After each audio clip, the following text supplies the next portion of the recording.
I ain't afraid of no ghosts. Don't get caught alone, oh no.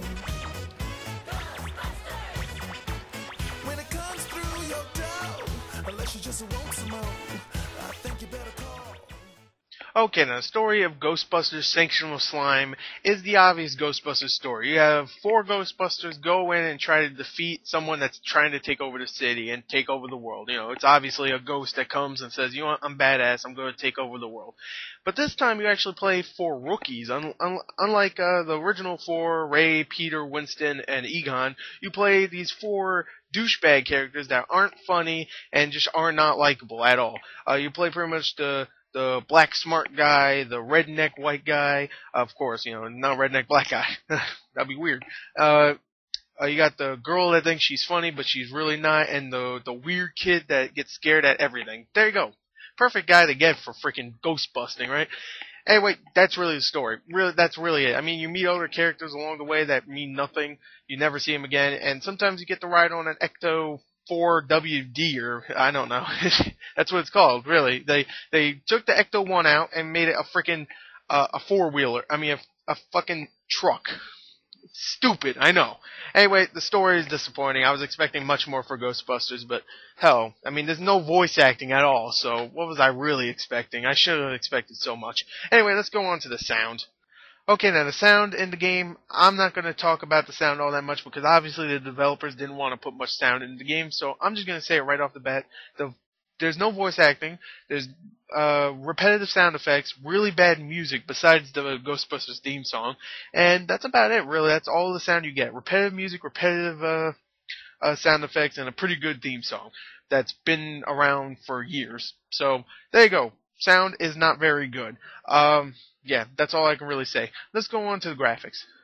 Okay, now the graphics for this game are actually not that bad at all. For a $10 game, you could do much worse, really. I would say the environments look pretty good. Some of them look really repetitive, but you know, a lot of them do look really good. Some of the effects look really cool, mostly the proton streams and stuff, like when they're all going together at once. It never really slows down, and there's a lot of enemies on the screen at once, so it's really really cool to see all these enemies just blow up when you blow them up with the proton pack. That's pretty fun. Some of the enemies, like some of the bosses, look pretty cool. And just the graphics overall are actually pretty decent for a arcade game. So there you go. There's the graphics. I thought they were pretty good. Let's go on to the gameplay of Ghostbusters.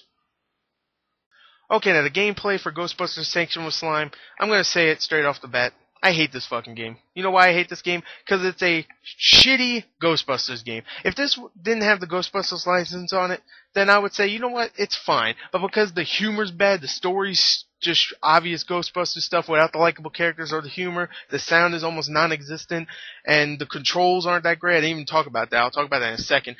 The controls aren't great, the AI is dumb shit retarded, and the gameplay's just so repetitive. I don't know what to say. I really just don't like this game.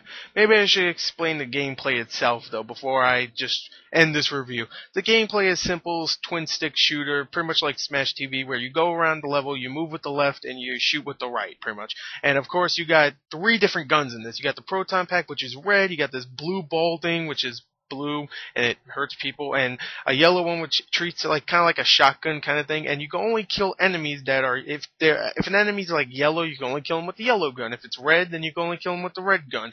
If it's blue, you can only kill them with the blue gun. And I'll tell you why this is frustrating and just so stupid. First of all, I said the AI is stupid, and also when you get swarmed by enemies and you have to keep switching your gun, it just becomes annoying because you can't kill the other enemies with the blue gun. Like if I can't kill a blue guy with a red gun, you know, it's just, you have to keep switching them, and they're all mixed around. It's just really boring, really frustrating. It's not strategic like I think they were trying to make it, and it's just really annoying. And I just don't want to talk about this game anymore. I'm just going to say the gameplay's bad, the AI is stupid, the controls are very annoying, very slippery, and just the humor's not there. The game is just not good. If it wasn't a Ghostbusters game, I would say, you know what, that's not that bad. 800 Microsoft points, maybe not, but for 400, maybe. This game, because it's the Ghostbusters game, don't even play it. Just leave it alone. Go and wait for the hopefully inevitable Ghostbusters, the video game 2, so we can see Bill Murray and all them back again, please.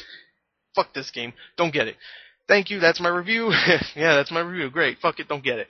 I never thought I would say that about anything Ghostbusters, except a lot of the other games besides the last one that came out.